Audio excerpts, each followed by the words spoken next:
It's the Opperman Report. And now, here is investigator Ed Opperman. Okay, welcome to the Opperman Report. I'm your host, private investigator Ed Opperman. You can get a hold of me at Opperman Investigations and Digital Forensic Consulting if you email me at oppermaninvestigations@gmail.com. Okay, our guest today is Penn. She's been here many times. This is probably the fourth time. This is probably the fourth time. So I would tell the audience, go to Spreaker.com and search in there Penn, Opperman Report. One of her last books we had her on here about the Golden State Killer, which she's like an expert on. Endgame, the most dangerous game, the Golden State Killer. But she's got a brand new book out. I normally say the ink's not even dry yet, but I don't even think the ink's been printed on this one yet. We got it before the printing. It's close. Time travel, we have it with Penn. The newest book is Serial Killers Victims. Families Wait for Answers. The Killers and Their MOs. The Green River Killer, Ted Bundy, Zodiac Killer, the Golden State Killer, she's an expert, and BTK and more. Penn. Penn, are you there? Yes. How are you today? Great. So great to have you back. Thank you so much for scheduling me on such short notice, too. I appreciate that. Sure. Remind the audience who's Penn. Remind you of who I am? Is that what you want to talk about? Yeah, remind the audience, because you've been here before. Yeah. Well, I took a little break last year, was kind of doing some writing with trying to do my hand at fiction, which I did Dissecting Dexter, which was kind of a homage to that particular character.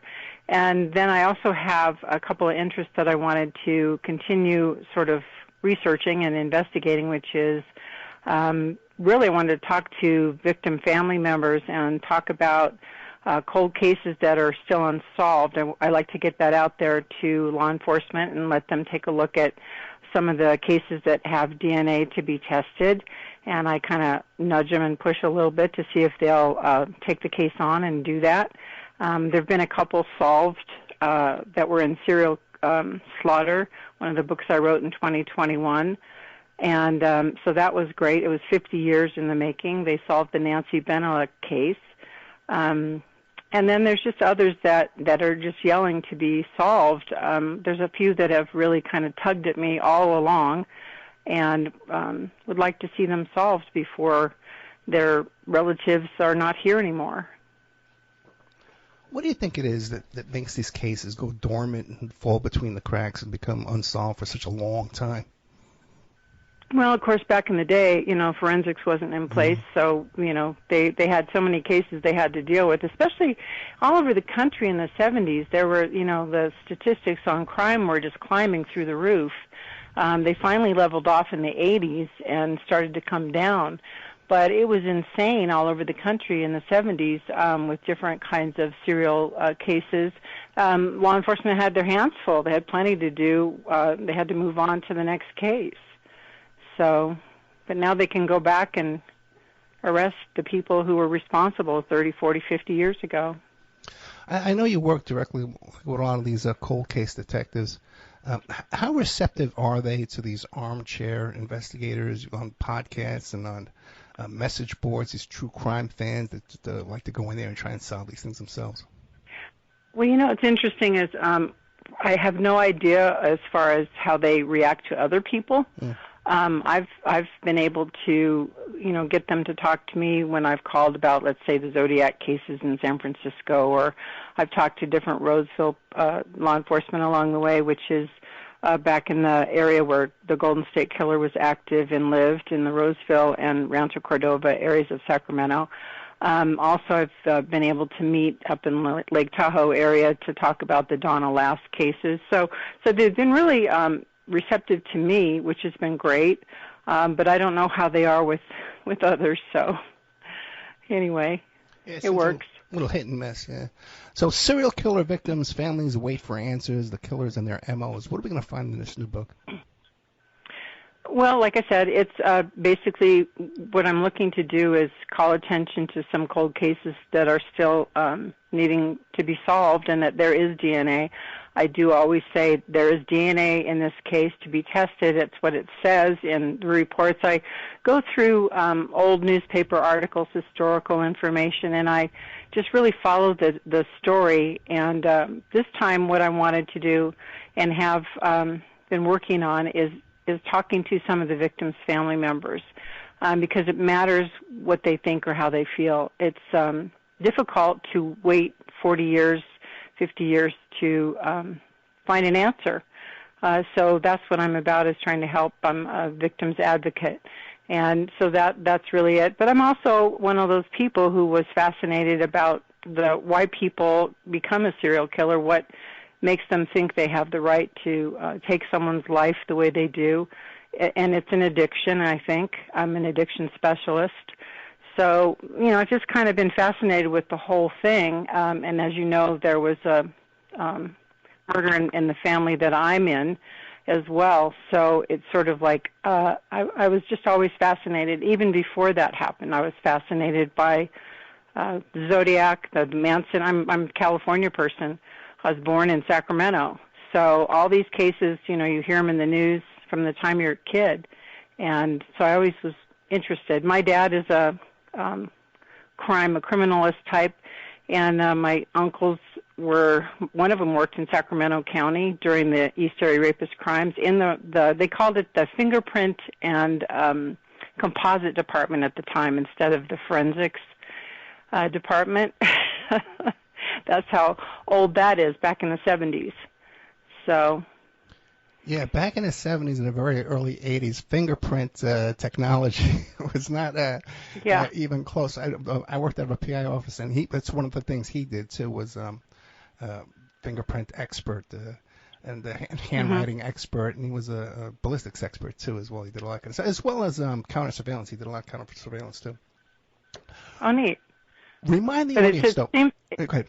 I was just going to say, it seems like it's a genetic thing. I mean, my family's peppered with law enforcement types, and then I, of course, have been rather fascinated and obsessed myself. So, and you just mentioned that with your family, too. Well, no, it was my family. I worked for him. He was my employer. Oh, gotcha. Yeah. Okay. Yeah, he was like a father to me. I worked for... Go ahead. Yeah, he was like a father to me, though, really. He taught me so much, man. He was so patient. Oh, very cool. Yeah. Oh, yeah. Yeah. Remind the audience, so what was your family? There was a murder in your family. What was that? The Golden State Killer, back in 1980, my grandfather, I lived in Sacramento. My grandparents lived in Sacramento, right down the street, really, from me, about a mile away. And so I was around them a lot as a child for 30 years or so. But back in 1980, my grandfather's son and his wife were murdered by the Golden State Killer. It used to be called the original Night Stalker. And we didn't know until from 1980 until 2001 that the East Area Rapist was actually the Golden State Killer, and that it was the same guy, and he was the serial killer. And so that was the Smith murders. So that affected my grandfather, of course, and I was right there up close. I mean, he used to make me breakfast on Sundays, was always there at their house for all the holidays and in between, and just it was one of my favorite places to be. So watching him go through that was not an easy task. Yeah, it's one thing to lose a relative, but it's another thing to lose him to murder, Yeah, and then to not know. He found out that it was the Golden State Killer, which is what he was renamed, but the original Night Stalker, East Area Rapist. We were in Sacramento. My grandparents were right there the whole time the East Area Rapist was attacking, and I have relatives who live off La Riviera and Watt, the American River area, which is where he was attacking a lot. So they were there. We were there the whole time, and then to find out that the murder of his son and daughter-in-law, Charlene and Lyman Jr. really was really horrific, but he did find out that it was connected before he died. He was almost 93 in 2001. Yeah, my dad's 93 now. Yeah. Yeah. Now, did you discuss this family murder in your books, like Endgame, The Most Dangerous Game, Golden State Killer, and your other books about the Golden State Killer? Just a little bit in passing. I wrote in Endgame about why I had, to write about this, why I was obsessed with these cases. I needed to know what else he did, what other murders, besides what law enforcement and the media say. Right now, of course, back in 2020 when I published this book, it was because they had just completed sentencing for D'Angelo. And it was one of those things that I was just sort of watching the case, go through courts, etc., that he pled guilty to all these horrific crimes. It took him more than 8 hours to talk about what he had done and say, guilty and I admit. And it was just a horrific day for all the victims that were listening to this as the court read each case. And then he pled guilty and I admit, and I was just like, I was sick by the time the end of the day came. But that's what this book is. It's about how he pled guilty and what he pled guilty to, what he did, what he committed, what crimes he committed, and then the fact that they tried to contain the story, and they still have. It's very limited. They say he was active from 1973, I believe, until 1986. It's about 12, 13 years. And then they act like he only killed 13 people, when in fact it's a lot of people's contention, and mine as well, that he had to have been killing people, from the 60s on, when he was a teenager probably, and he never stopped until they caught him, because there was a murder in Tulare County in 2017 of a woman who had been on the pro boards and talked about this case, and she was murdered December of 2017. And that has never been solved. And that, again, was in Tulare County, which is where he worked in Exeter as a cop and where his family lived. And so it's like, really, you're only trying to tell us that he was only active for 12 years, when in fact there's all these unsolved cases, and that's why I do what I do. Wait, so D'Angelo was the Green River Killer, right? He was the what? The Green River Killer? No, D'Angelo is the Golden State Killer. Golden State Killer. Gary Ridgway is the Green River Killer. Okay, and you're saying that there was a member of the parole board was murdered? No. Then who was the person that was murdered you were talking about? Who was the person that was what? That was murdered that you were just talking about. I thought you said parole board. She was a member of the parole board. No, I was just talking about the pro board. I'm sorry, PRO boards. They have a pro board that they people can set them up, and they talk about a particular case, like the John Benet Ramsey case or the Golden State Killer case. And there were a lot of conversations for probably years. I didn't come along and find them until about 2016, 17. But there's been a couple of people on there that said, oh, gee, what if he's on here and he's been listening to what we say about him? And probably he was. He was free at the time, and there was a couple of creepy people out there that had different handles like Catch and Release, and D'Angelo liked to fish. And so long story short, there was the pro boards, and this lady who was murdered from Tulare County had been active on the pro boards. And she was murdered before D'Angelo was caught. It was 2017 of December, and they have not solved that crime. Oh, wow. Okay, so she was discussing the crime online, and you think D'Angelo was spying on that. He was a member, too, undercover, and he tracked her down and killed her. Yeah, pretty much. That's what I think. How about you? Have you ever experienced any kind of threats or suspicions of people, coming after you? Well, after I basically went back and released my first book, from November of 2017 until February of 2018, I had hang-up calls and breathing calls, and I was like, So I called and spoke to the Sacramento County detective that was in charge of the Maggiore murders, and he said, call your local police department. And I thought, wow, seriously? But anyway, so I did report it. But anyway, it stopped, and of course he was caught in April of 2018. So, you do the best that you can to protect yourself and what you do. Yeah, I'm just talking about old cases. There's a million people in this true crime business with podcasts and discussions. So, Yeah, I was having a problem with phone calls one time myself. So what I did was I forwarded the phone calls to the FBI phone number. You did. So when they're calling me up, the FBI picks up, It worked for a few days, but that didn't slow them down too much. Now, in this newest book, Serial Killers, Victims, Families Wait for Answers, the Killers and Their MOs. Now, you said that there's a lot of unsolved cases in there, but the ones you left, these are all solved cases. So what are the unsolved cases that are in this book? Well, there are so many. Like I've talked about the Susan Waters case, for example. She was murdered in Auburn, California in 2003, and it's not solved yet. Her sister is looking for some kind of resolve. There's so many. Well, tell us about that one, Susan Waters. What was the circumstances around her death?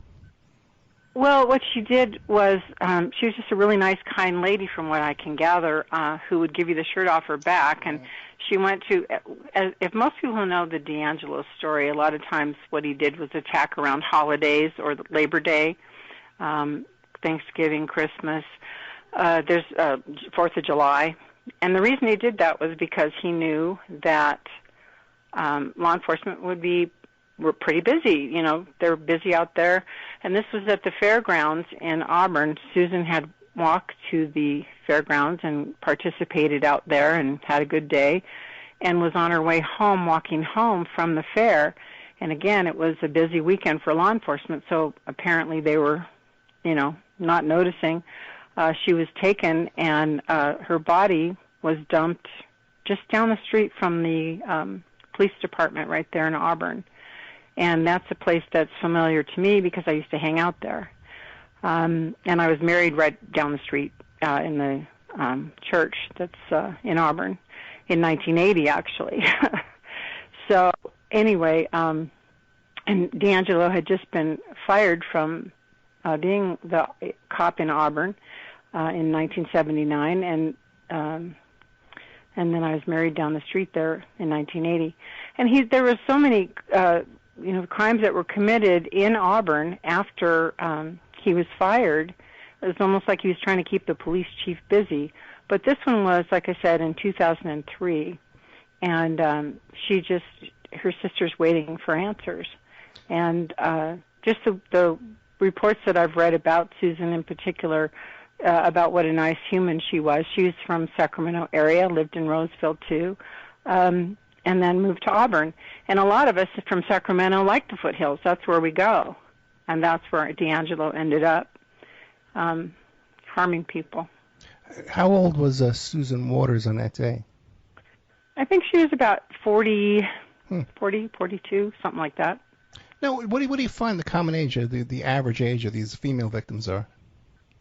What's interesting is they're in these cases, they've been all over the board. I think it depends on who he wants to hurt, who he wants to harm.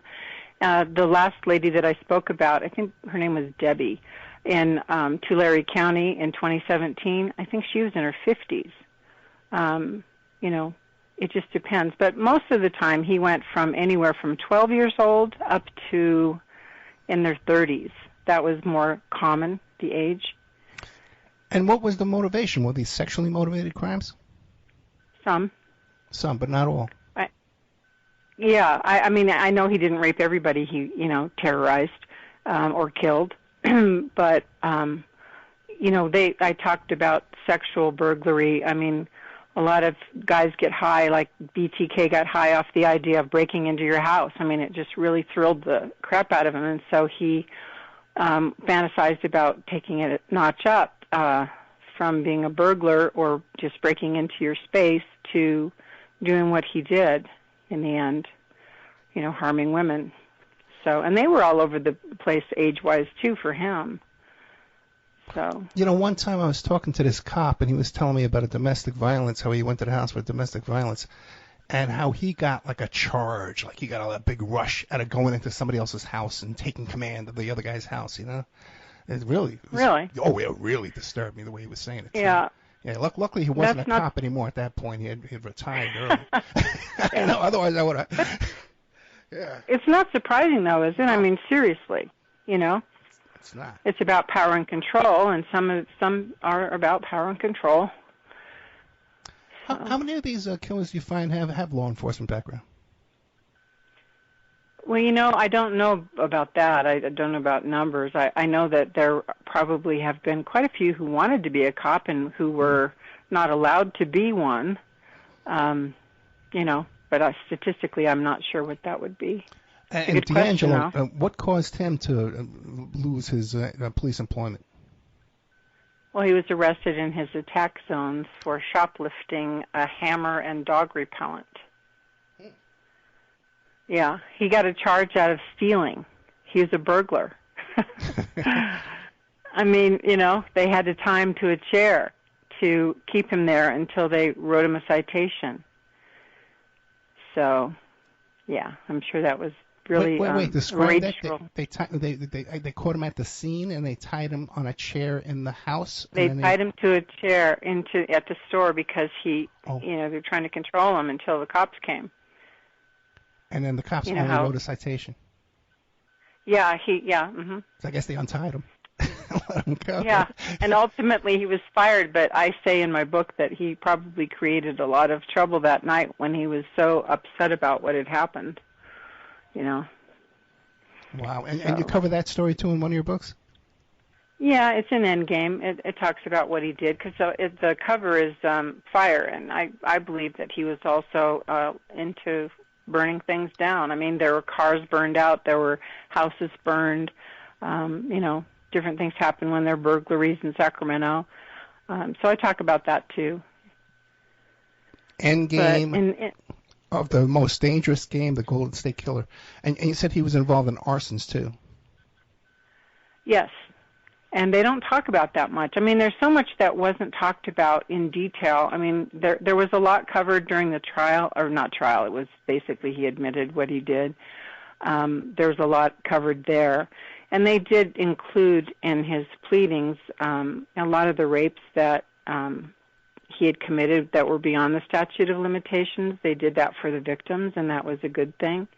But it was still not enough. There's just so much that they didn't talk about. So, but what I found though, just out of interest here, the thing that I found interesting is, of course, he couldn't have committed all the crimes in California. There were so many serial killers in California, and many that people never even heard of. And I was amazed, actually, and shocked once again to discover that it's amazing how many serial killers were roaming around the Bay Area, the Sacramento area. It was the L.A. area. It's amazing to me. I mean, murder after murder after murder. Like in Orange County, there was an Orange County murderer. They called him the Orange County Killer at the time. And, he wasn't as meticulous as D'Angelo was. He got caught because he was stupid. But basically, he's in San Quentin now, and his name is Gerald Parker. But he killed in Tustin and Costa Mesa and all these different areas that D'Angelo was around the same kind of areas. There's another guy who was Herman Hobbs. He killed a bunch of people in the Vacaville area and around Sacramento. I mean, I'm amazed. Gerald Gallegos. There's so many serial killers. The Vampire Slayer killer. This is all in Northern California. I mean, how did women get from point A to point B ever and be safe? That's what it looked like, It's crazy. That was like the home of the Satanic Church and Anton LaVey and Michael Aquino. Did you find any kind of satanic thread through these kind of characters? Well, I'm just starting to look more into that because besides the Vampire Slayer, but there's also I was looking at the Son of Sam. Oh yeah. Yeah, and that kind of story. It's like, that maybe there really is something to this in the Manson murders, and just the whole theme of we're going to do this. It's a cult. We're going to, there were things that happened in Sacramento and in Vacaville and different areas where there were cat, killings and different things that were set up to look like satanic murders. And so, that's something I just recently started thinking, I'm going to look further into that because it's interesting anyway. It's an interesting connection.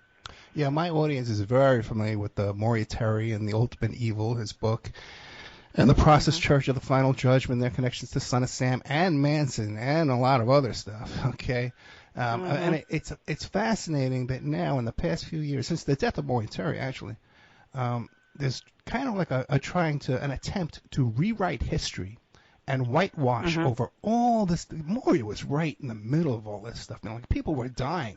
The Roy Raiden murder took place like, well, you know, he woke up one morning, heard it. You know, these are people he knew and were talking to, and suddenly they're being murdered all over the place.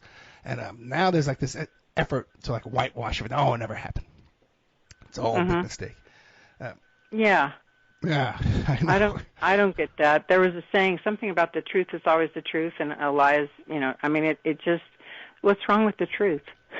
Well, it seems like some of the people involved in these cults have made a lot of money over the years, and now they're attempting to rewrite history. But I've never heard of the Vampire Slayer. What's that story? Well, that's, obviously you got me on the cuff here. I'm trying to recall his name right off the top. I got a picture in my face of his face. In Sacramento, there was a gentleman wandering around, and he was killing people. Not for a very long time, though. He was caught fairly quickly. But he killed in different states, different areas, and he would actually bury some of his sort of like death equipment in holes and have it different places. But I'm trying to remember his name off the top of my head. There's a lot of information in my brain. More coffee. See, I'm on the West Coast, and I haven't had enough coffee. Anyway, he just killed people. He was really sick. He drank their blood. That's basically what it's about. Yeah, and unfortunately, when you try and Google Vampire Slayer, the only thing that comes up is Buffy the Vampire Slayer. It wasn't Buffy, right? No. His name wasn't Buffy, was it there, Ann Penn? No. See, now I haven't written about him yet, so that's why I'm like, okay, there were two different guys that come up in my head when it comes to that kind of stuff. And one of them, like I said, he was just in the Sacramento area, and he was just a really creepy guy. Richard Trenton Chase. There you go. Yeah, I had another guest talk about him once. I had another guest come on and tell me that story. Yeah. I don't have my computer in front of me. And people can Google this guy, Richard Trenton Chase, and look at this picture of this guy, man. If I ran him into the street, I'd call him Vampire Slayer without knowing anything about him. You know? Oh yeah. Really creepy guy, like I said. But he wasn't active for very long at all, compared to some of them. Because he got caught. But it's funny. I believe he killed himself in jail.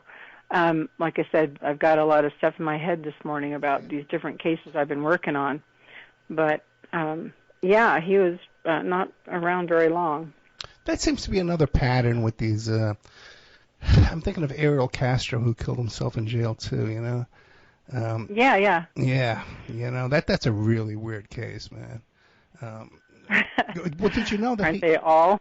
Well, he's got these three girls held and kidnapped in his house, and his daughter knew a couple of those girls, and she would run away from home and hide out at his house. You know, there's girls chained up in there, right? And then later on, she went and she stabbed her own baby. She went to prison for killing her own baby. Not killing, she stabbed it's insane. her. Yeah. Runs in the family. Yeah. Well, you know, what's interesting, it takes about, in my opinion, it takes at least 10 years to catch some of these serial killers. But some of the ones that I found interesting, and I like, believe it or not, I like to investigate the murders that happen in national parks. Right. And one of those cases, the Carrie Stainer case. And there are others. There's a trailside killer he's still alive. He's in his 90s, a guy who killed a bunch of women off Mount Tamalpais, and he was caught, and he's been in prison, and like I said, he's in his 90s. Just a lot of different serial killers during that time frame in California. Here it is. I've got Richard Chase, the Vampire Sacramento, Rodney Acala, Randy Kraft, this hitchhiker, this scorecard killer. There was Richard Ramirez, of course. Yeah. There's a guy. Richard. I did some shows about Carrie Stainer. I did about 4 or 5 of them.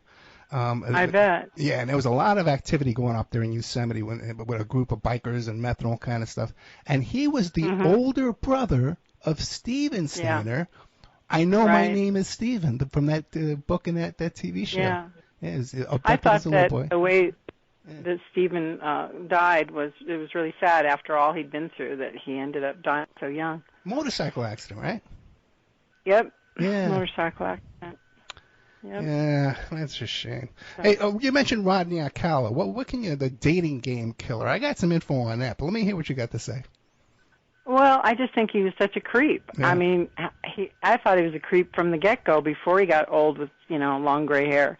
But he's just awful. I don't know. There's just... He was a film student working in Roman Polanski's class, okay? So it brings up the whole Manson stuff there, too. Yeah. He was a Roman Polanski film student. He's bringing these girls, these model girls, they want to be models and stuff, back to his mother's house. It's a 2-bedroom house, and he's killing them and chopping up in his house. Where's the mother? She doesn't notice this? She doesn't hear the screaming? Yeah, I know. Sometimes wonder. Well, back in the day, and I mean, before these guys were noticed, I mean, back in the 1950s, you didn't hear about this kind of stuff, right? And California is a beautiful state. I mean, it was insane how many serial killers, like I said. Young women used to try to figure out how to negotiate movement, you know what I mean, like from the car in the parking lot to home to getting inside. And I mean, it really didn't feel safe at all. Literally, that's why I left where I grew up. And in the new book, Serial Killer Victims, Families Wait for Answers, you talk about how a lot of these bodies were dumped in the woods and national forests in California. Mm-hmm. Yeah, for sure. And that really is why the cover of this book has the forest, because, like, for instance, Donna Lass, I mean, it was I figured she was either dumped in a lake or she was supposed to be a Zodiac killer victim, and we still don't know to this day.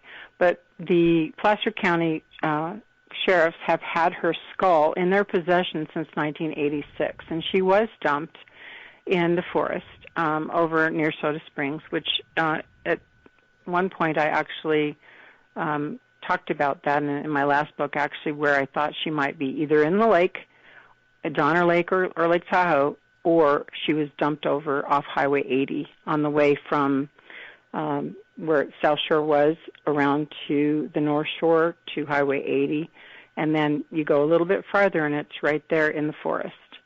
And that's where her skull was found. I don't know what happened to the rest of her remains. I have not talked to them yet. But that was in 2023 that they finally said, yes, it was connected through DNA. Of course, my question is always like, well, since you've been able to figure out DNA since about 2000, 2001, how come it took till 2023 to tell us that, that it was Donna, right? So. Well, I think back in Vegas there was a scandal. It was like 1,000 untested rape kits, in Vegas. It just sat there and lying around, Yeah, I wrote about that too in one of my books. But do you remember how many it was? It was a bunch of them, right? Oh, it's thousands and thousands across the country. The Joyful Heart Foundation was by Mariska Hargitay, who's from Law and Order Special Victims Unit, began Joyful Heart, and they have been insisting and helping to get rape kits tested across the country, for the last 20 years. So it's improving, I think. So we'll see. But yeah, they found out that they're connected. I mean, serial rapists, decade after decade, they've got all these untested kits sitting there, and it's like, oh, this guy, committed crimes against 5 women in this decade and 5 more in this decade, and on it went. And it's like, to me, it was a no-brainer. Yes, of course, they're going to continue because they're not caught. So. And that's such a wealth of information to be analyzing and cross-referencing, and solving other crimes, just. Yeah. Well, it's amazing. I wrote about it too. It's been a while since I wrote it, but the statistics on how many crimes they actually solved once they started to test these rape kits was amazing, you know. So. And these are the kind of crimes we want them working on. Mm-hmm. You know? Yeah. Yep. So it's been an interesting journey. Yeah, I have. I've gone through all the different emotions in investigating this stuff for the last decade, really, in depth. There are times where you have to get up and walk away and leave it alone for 3 or 4 days, or sometimes a week if it's really depressing. But it's very devastating, really, to realize how many crimes against women and girls there are and have been. Statistics have gone up again. Believe it or not, the statistics on rape started to climb again. And I thought, wow, seriously, even with DNA? You know, if I was that kind of person, I would be afraid to get caught. But, you know, the way the world is at the moment, it also doesn't surprise me that those statistics started to go up, crimes against women. So it's just, you know, the nature of the beast. But it really is something that we as a society could probably try to kind of get in front of, you know, realize who's at risk and try to help young men who are having difficulties in some way or have childhoods where their parents are, you know, causing them to have issues of some sort, like BTK. He came from a fairly normal family. He had several brothers behind him, and he's the oldest brother. And, you know, everybody else was fine. But he had some issues, had some mother kind of issues, and, you know, just whatever his chemical imbalance in his brain was or whatever his pathology came from, he became BTK. Yeah, just think if we really made an effort for, you know, medical health care for people, you know, treating people with addictions, treating people with obsessions, mental health treatment. Yeah. How many problems would be avoided and solved with just these basic little steps, you know? Oh yeah, it seems like it's like sooner or later we might learn from our experience and change things, but it seems to be very slow. No profit. I guess there's no profit. You know what I mean? No kidding.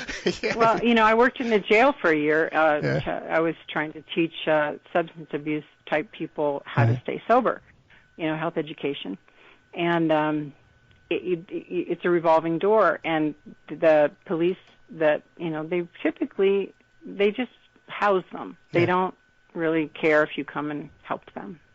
And I said that, yes, I did. You know, unless it's changed in the last decade.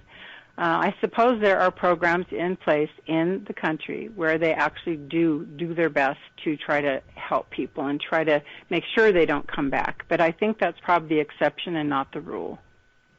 Yeah, they're not even trying. They make so much money off the phone calls and the ramen noodles and stuff like that. These jails are making a fortune. Hey. Ramen noodles, I wouldn't have thought of that. But anyway. And the honey buns. Well, they charge like $5 for that stuff, man. A packet of ramen noodles when you buy it in the jail. You know, or toothpaste. And they're bad for you on top of that. Yeah, it's crazy. But back to serial killer victims, families await for answers. The killers and their MOs. Modus operandi. Do you find there's a thread of all these guys, the same MO in many, many cases? Yeah, pretty much.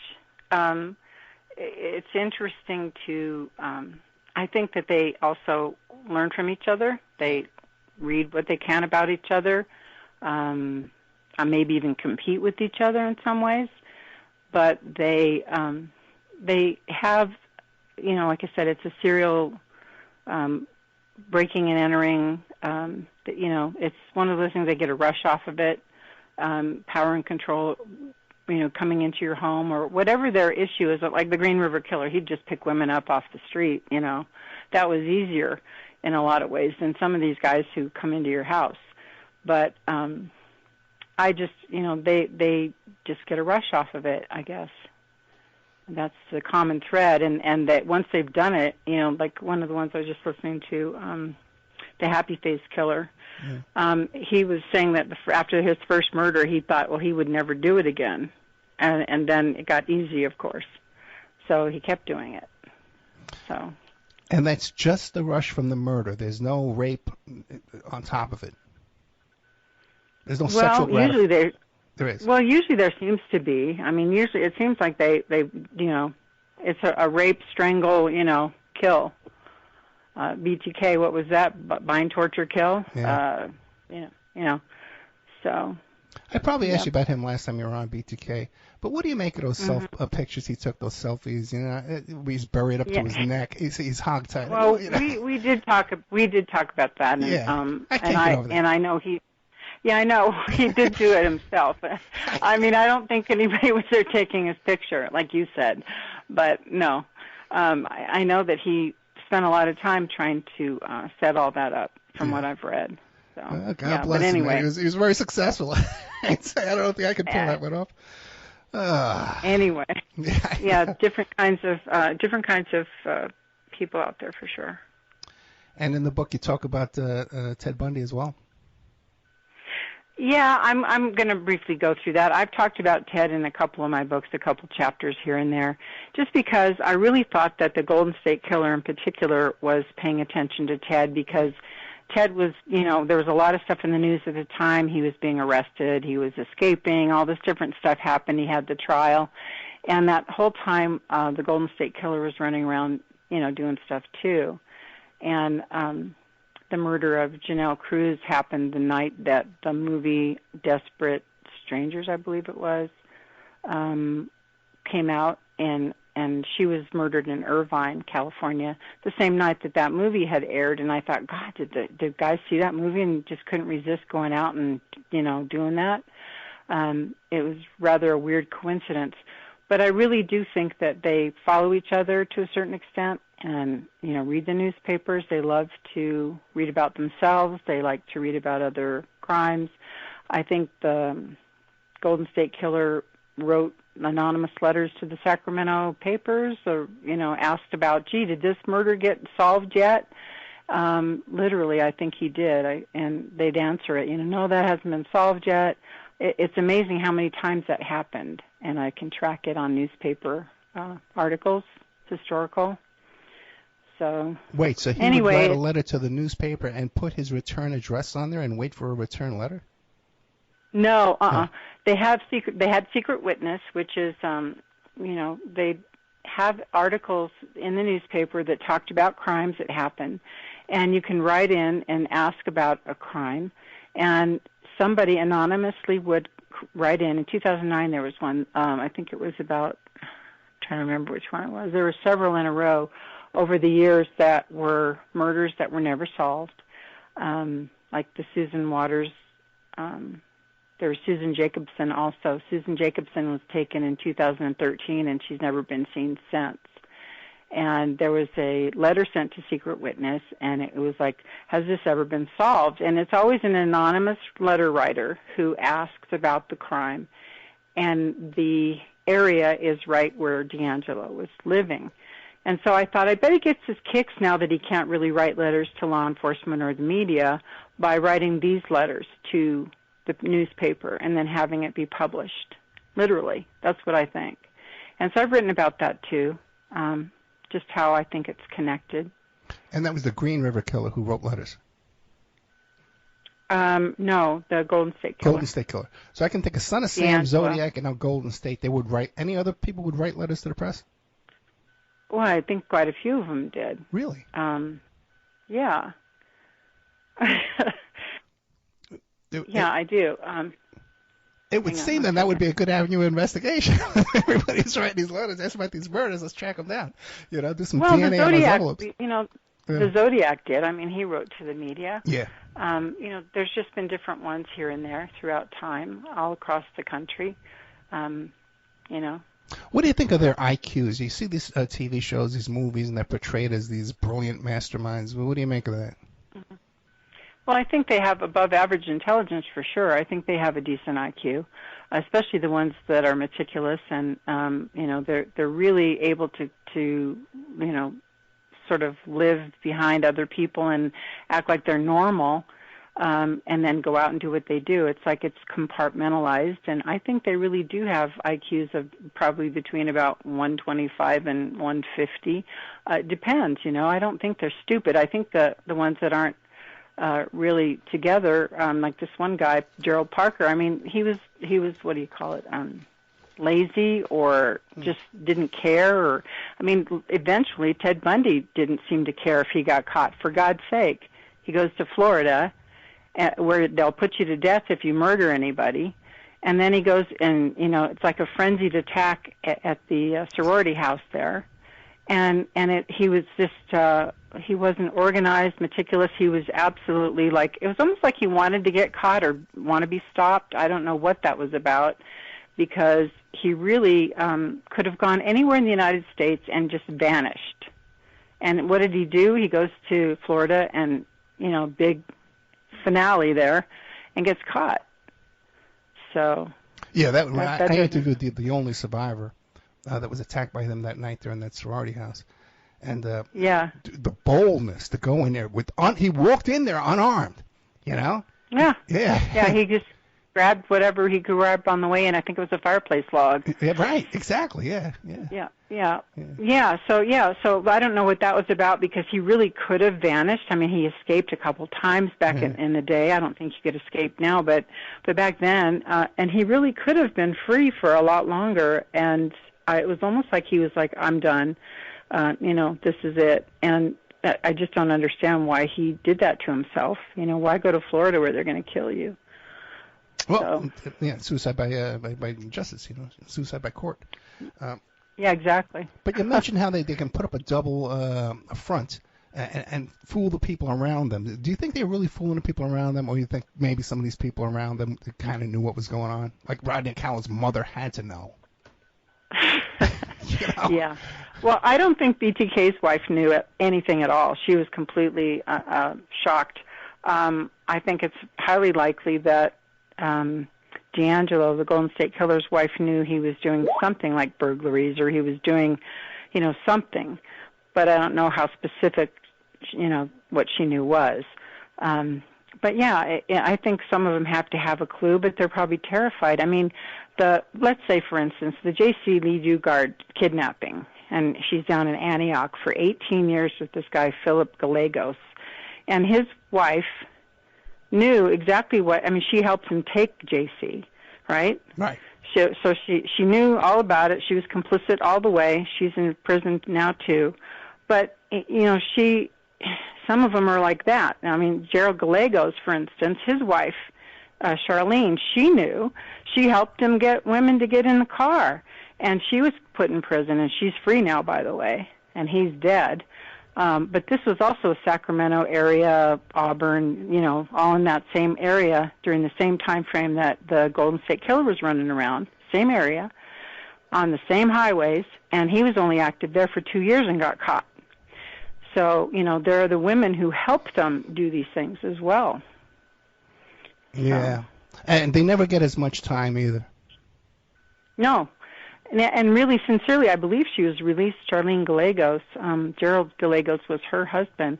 They took a couple of girls from Country Club shopping mall, and there were several others after that. And, I don't know if she just, I don't know. That's a whole other story, but she was punished along with him, but she did testify against him. But the thing of it is she really didn't get as much time, and she really did get released back into the same areas that she came from. Yeah, that Homolka case, too, up there in Canada, she's out now walking around, Mm-hmm. Yeah. So we're almost running out of time. So serial killer victims, families wait for answers, the killer and their MOs. Is there anything about this book I haven't answered that you want the audience to know about? Like I said, I'm hoping they find it interesting. It's about the cold cases that are out there that are still needing to be solved, and what the victims' families feel like after 20, 30, 40, 50 years. And then also, again, like I said, I haven't picked the final serial killers that I'm going to put in the book, but I don't want it to be a stock thing where everybody knows everything about all these serial killers. There are many others that are unknown or not even talked about that were running amok at the same time, and they racked up some pretty big numbers as far as murdering women and girls as well. And so, like I said, I hope it's interesting to people. I hope it solves a few more unsolved crimes.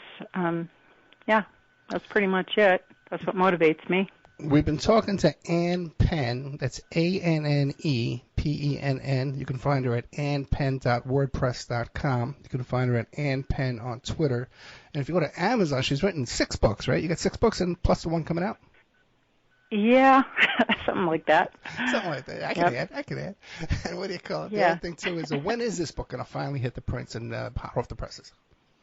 I would say it's probably going to be another 45 to 60 days from right now. Maybe sooner. Depends on how much I get interrupted.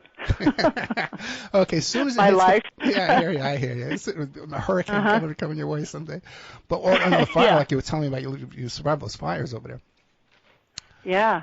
But as soon as it hits the presses, let me know, and we'll repeat this episode for people to run right out and get this book. Serial Killer Victims, Families Wait for Answers, The Killer, The Killers, and Their MOs, The Green River Killer, Ted Bundy, Zodiac Killer, Golden State Killer, and BTK, and more by Ann Penn. Ann Penn, thank you so much. Yeah, thank you, Ed. Appreciate your time today. Thank you. Good night. Good night.